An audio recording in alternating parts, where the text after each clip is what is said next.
তারেক রহমানের যে বাংলাদেশকে নিয়ে যে চিন্তা চেতনা এবং তারেক রহমানের দেশের প্রতি যে প্রেম, সেই প্রেমের দিকে এগিয়ে বিরোধী দলের যারা রাজনীতি করেন তারাও তারেক রহমানকে সাপোর্ট করবেন। তিনি নবীন প্রবীণ সমন্বয়ে এই দেশকে পরিচালনা করবেন। সেই বাংলাদেশ হবে সুষ্ঠু রাজনীতির বাংলাদেশ। দেশের বাইরে থাকা অবস্থায় কিন্তু সবাই আমরা অপেক্ষায় থাকতাম উনি কখন বক্তৃতা দেবেন, ওনার ভিডিও বার্তা আমরা শুনবো। আমরা স্বতঃস্ফূর্তভাবে বাংলাদেশের মানুষ ওনাকে বরণ করার জন্য আমরা 300 ফিটে ওনার সভাস্থলে আমরা উপস্থিত হব।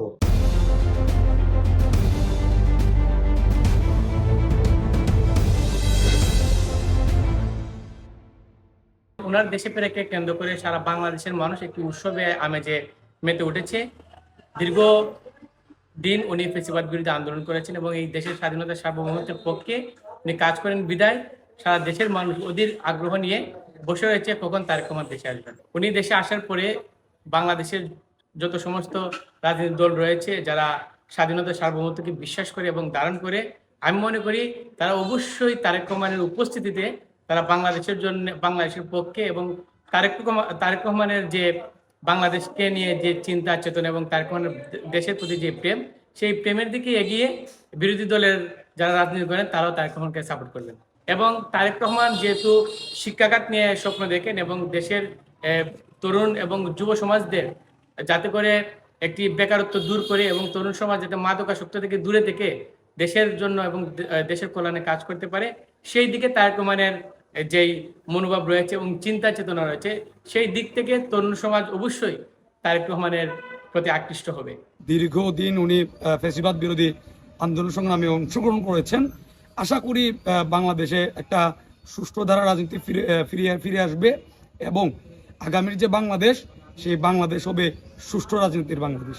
তারেক রহমান বিগত যে আন্দোলন সংগ্রামগুলো করেছেন, উনি প্রতিনিয়ত বলেছেন যে তরুণদেরকে প্রাধান্য দিয়েই প্রবীণদের সমন্বয় করেই আসলে এই ফ্যাসিবাদ বিরোধী আন্দোলনগুলো বাংলাদেশ জাতীয়তাবাদী দল বাস্তবায়ন করেছে।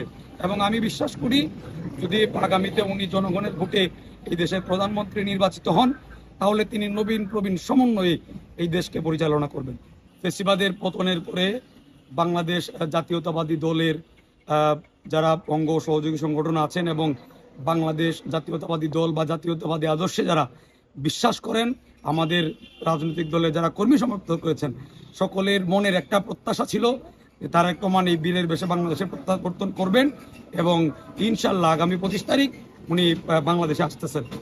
দেখেন, যেহেতু উনি আমাদের দলের ভারপ্রাপ্ত চেয়ারম্যান এবং আমরা সবাই বিশ্বাস করছি যেহেতু আমাদের আপসের নেত্রী শারীরিকভাবে অসুস্থ, তো ধরে নেওয়া যায় আসলে আগামীতে বাংলাদেশের নেতৃত্ব যদি জনগণ চায় তাহলে তারেক রহমান দিবেন এবং অবশ্যই তারেক রহমানের স্বদেশ প্রত্যাবর্তন ভোটের মাঠে একটা বড় ধরনের ইম্প্যাক্ট ফেলবে এবং সাধারণ জনগণ অবশ্যই জননেতা তারেক রহমানকে ওনাদের কাতার একজন হিসেবেই গ্রহণ করবে।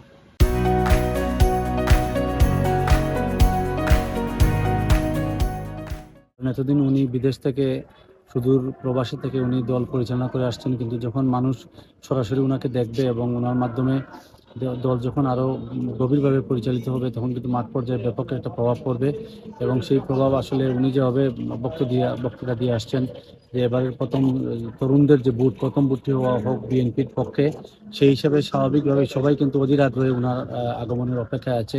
বিএনপি যদিও নির্বাচনে যদি এককভাবে বিজয়ী হয়, তারপরেও উনি কিন্তু জাতীয় সরকার গঠনের একটা প্রচেষ্টা ওনার থাকবে বলে আমি বিশ্বাস করি এবং ওনার যে জাতীয় সরকারের যে প্রস্তাবটি ওনার আছে বা ওনার যে ঘোষণা আছে, আমার মনে হয় জাতীয় সরকার হলে পরে দেশে প্রাথমিক অবস্থায় দেশে একটা স্থিতিশীলতা সৃষ্টি করবে এবং দেশ এগিয়ে যাবে। তো স্বাভাবিকভাবে উনি দেশে আসলে পরে মাঠ পর্যায়ে ব্যাপক প্রভাব পড়বে। বিগত 17টি বছর উনি দেশের বাইরে ছিলেন।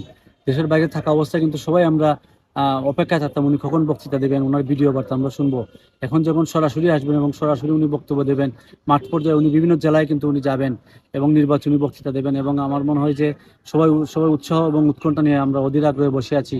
উনি যে বক্তৃতা দেবেন মাঠ পর্যায়ে, সেই বক্তব্য থেকে আমরা অনুপ্রাণিত হয়ে আমরা ওনার কথা মতো আমরা কাজ করবো, সেই প্রত্যাশা আমি করছি। আমাদের তারেক রহমান আগামী রাষ্ট্র তরুণদেরকে নিয়েই আগামী রাষ্ট্র পরিচালনা এবং তরুণদেরকে নিয়েই আগামী রাষ্ট্র কিভাবে পরিচালনা করবেন, তরুণদের মতামতই সবচেয়ে বড় প্রাধান্য দিবেন এবং আমাদের আগামী রাষ্ট্রনায়ক জনাব তারেক রহমান এটাই আশাবাদী, তরুণদের শিক্ষিত হয়ে যেভাবে তাদের যোগ্য স্থান পাবে এবং বাংলাদেশ কিভাবে আরো অদূর ভবিষ্যতে বিশ্বের বুকে মাথা উঁচু করে দাঁড়াবে তরুণদের হাত ধরেই। এটাই আমাদের তারেক রহমান আশাবাদী। তারেক রহমান আসার পর বাংলাদেশের রাজনীতির প্রেক্ষাপটই পাল্টে যাবে।